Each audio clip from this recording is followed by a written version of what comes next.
Shalom, bien-aimés de Dieu, je vous salue dans le nom de Jésus, notre Seigneur, notre Sauveur, lui qui nous a encore accordé le souffle de vie. Aujourd'hui, mardi 18 novembre 2025, que la paix du Seigneur soit avec toi, mon frère, ma sœur, que sa grâce te soit renouvelée, lui qui est le Seigneur des Seigneurs, le Roi de gloire, lui qui nous a rachetés par son sang précieux, par l'œuvre de la croix. Et la Bible dit que nous sommes sauvés, c'est par grâce que nous sommes sauvés au moyen de la foi. Et cela ne vient pas de nous, mais c'est le don de Dieu. Oui, nous n'avons rien fait pour mériter cela. Alors, frères et sœurs, si nous avons cru que Jésus-Christ est mort, qu'il est le Fils de Dieu, envoyé par le Père pour nous sauver, il est mort, il est ressuscité, et que nous croyons que nous sommes sauvés, nous avons la vie éternelle par lui, nous devons aussi nous préparer à son retour, puisque Jésus a dit, quand il partait, je reviendrai et je vous prendrai et vous serez là où je suis. Il avait dit à ses disciples, il dit que votre cœur ne se trouve pas dans Jean chapitre 14, les premiers versets. Oui, il y a plusieurs demeures dans la maison de mon Père. Et lorsque je vous aurai préparé la place, je reviendrai et je vous prendrai. Alors, mon frère, ma sœur, est-ce que tu attends le retour de Jésus? Le retour du Seigneur Jésus. Ce n'est pas quelque chose que les chrétiens utilisent pour effrayer les croyants. Non, c'est la vérité.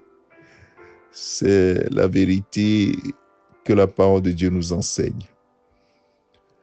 La sainteté de ta conduite et ta piété montrent que tu attends le retour du Seigneur Jésus. C'est le titre de mon exhortation de ce matin. La sainteté de ta conduite et ta piété montrent que tu attends le retour du Seigneur Jésus. Deux choses.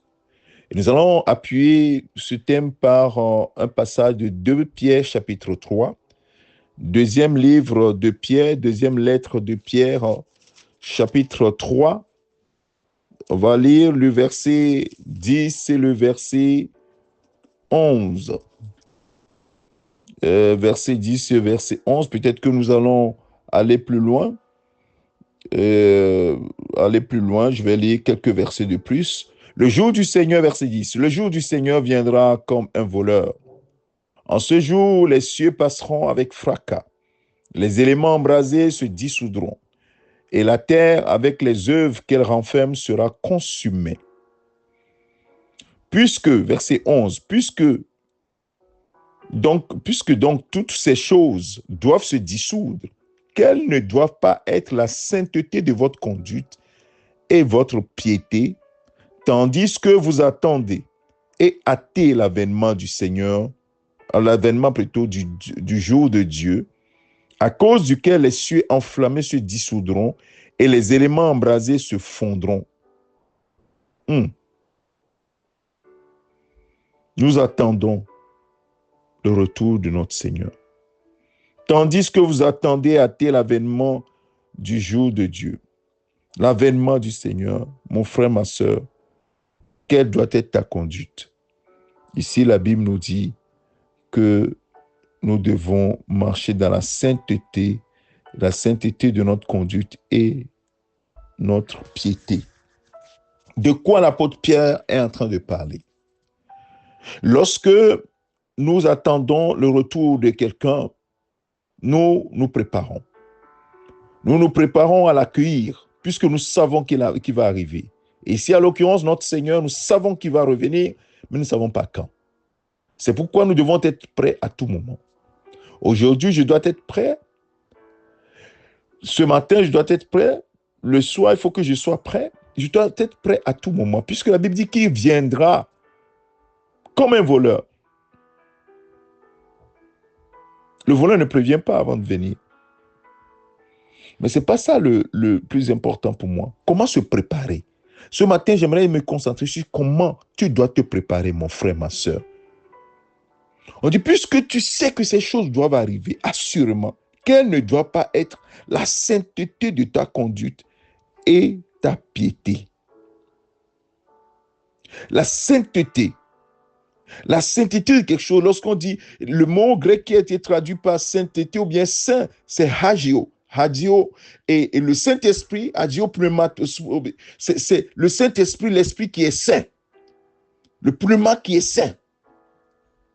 La sainteté de ta conduite. Une chose très sainte. Une chose consacrée. Et donc, quand il parle de la sainteté de ta conduite, il parle de la manière de vivre. Ton apparence, ta façon de te comporter doit montrer que celui-là, il attend quelque chose ou bien il attend quelqu'un. On voit que tu es prêt. Tu as prêt tout. Tu t'arranges. Tu dis, pourquoi il est comme ça? Il attend quelqu'un. Est-ce qu'on le voit dans ta vie, mon frère? Est-ce qu'on le voit dans ta vie, ma soeur? On dit que ta vie, la façon dont tu mènes ta vie, la façon dont tu te comportes dans ta vie, montre ta sainteté. Montre que tu te prépares pour accueillir ton maître. Et l'attachement, la piété, c'est l'attachement aux choses de Dieu. L'attachement à des choses qui appartiennent à Dieu, ce qui montre qu'on a quoi? On a un profond respect pour Dieu. On a une révérence pour Dieu. On en a déjà parlé plusieurs fois. La piété et la sainteté. Mais ce matin, j'ai voulu mettre ces deux choses. En tout cas, c'est la parole de Dieu qui veut le mettre devant nos yeux. Quelle doit être la sainteté de notre conduite et notre piété? C'est ça qui va montrer que nous attendons vraiment le Seigneur. Mon frère, ma soeur, comment mènes-tu ta vie? Si tu la mènes en désordre, sache que tu ne te prépares pas à la rencontre de ton Dieu. Et si Jésus vient aujourd'hui, malheureusement, tu risques de ne pas aller avec lui. Parce que la Bible nous dit que rien de souillé ne rentrera dans son royaume. Il y a plein de textes qui le disent. Rien de souillé ne rentrera. Même un petit mensonge ne rentrera. Et c'est pour cela que le Saint-Esprit est avec nous, pour nous préparer, pour nous aider à nous préparer, pour préparer l'épouse à l'arrivée de l'époux. Et l'épouse doit se revêtir de fin lin, de lin écarlate, de tout ce qui est pur. Vous avez déjà vu les mariés se préparer à l'attente de leur fiancé, ou bien les fiancés, les femmes qui se préparent pour le mariage, qui attendent le fiancé d'arriver. Vous voyez comment elle se prépare. L'habit est bien arrangé, bien, tout doit être à sa place. C'est ce que tu dois faire tous les jours. Alors, mon visage, c'est comment ça se passe? Mes cheveux, oui, mon habillement. Est-ce qu'il y a des taches quelque part? Est-ce qu'il y a des choses? Tu dois veiller. Personne ne va le faire à ta place, frère. Personne ne va le faire à ta place, ma soeur. C'est toi-même qui dois le faire. Et le Saint-Esprit est là pour t'y conduire. Oui, une conduite sainte et un attachement profond aux choses de Dieu, une révérence aux choses de Dieu. Mon frère, ma soeur, ce n'est pas des choses où c'est des propositions. Ou si tu veux, tu peux le faire. Non, c'est des exigences. C'est des exigences liées à la foi que nous avons en Jésus-Christ. Dans 1 Pierre chapitre 1, première lettre de Pierre, Pierre vraiment en parle sérieusement parce que c'est des gens qui ont mangé, qui ont bu avec Jésus. Ils savent ce que Jésus leur a dit, qui va revenir. Donc, il n'y a pas de doute. Deuxième référence, 1 Pierre chapitre 1, le verset 15. Je vais lire à partir du verset 14.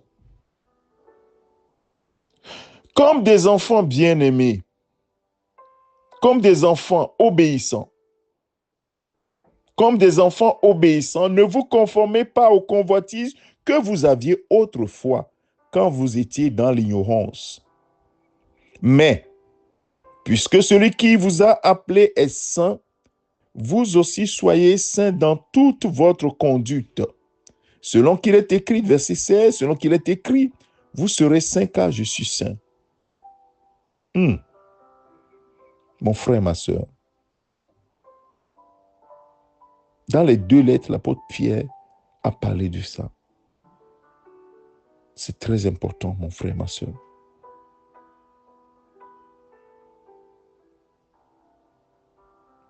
Comme des enfants obéissants. Est-ce que tu es obéissant, mon frère, ma soeur?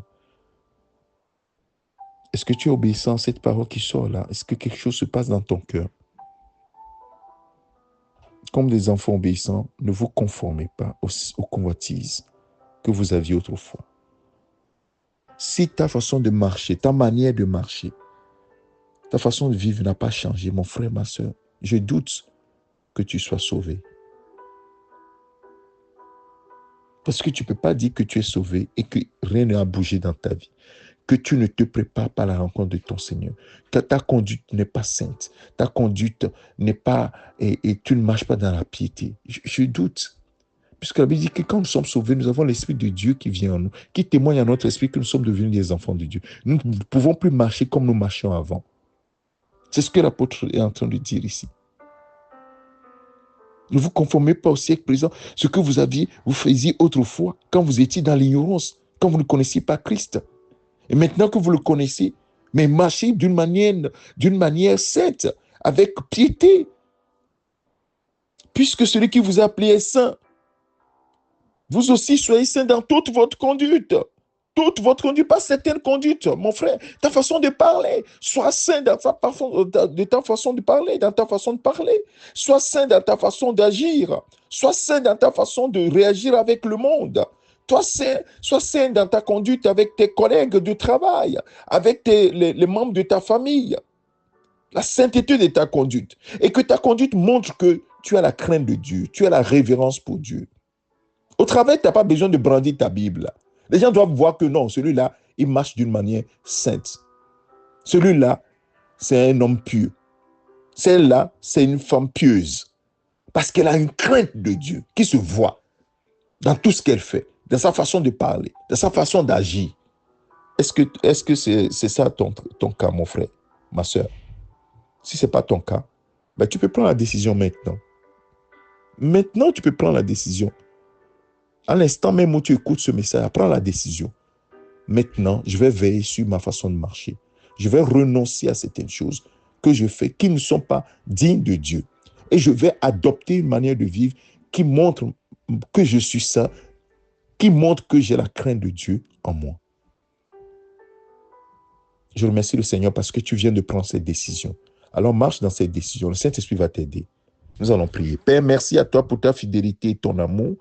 Merci pour la grâce que tu nous as encore accordée ce matin de nous conformer à ta parole. Ta parole nous enseigne à marcher d'une manière sainte dans toute notre conduite et à vivre avec piété dans l'attachement aux choses de Dieu, dans la révérence aux choses de Dieu.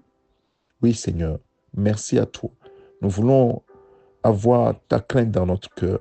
Nous voulons avoir l'humilité en nous. Nous voulons avoir l'attachement à tout ce qui te concerne et montrer que nous attendons le retour de notre Seigneur Jésus-Christ. Bénis ces paroles dans nos cœurs et donne la force à mon frère, à ma soeur de prendre la décision de marcher d'une manière saine dans toute sa conduite, pas certaines conduites, non, toute sa conduite.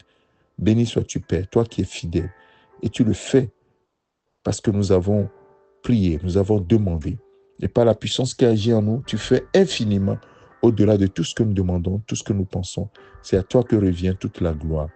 Au nom de Jésus-Christ, ton Fils bien-aimé, nous avons ainsi prié. Amen. Que le Seigneur te bénisse, mon frère, ma soeur. Je te souhaite une excellente journée au nom de Christ Jésus. Amen.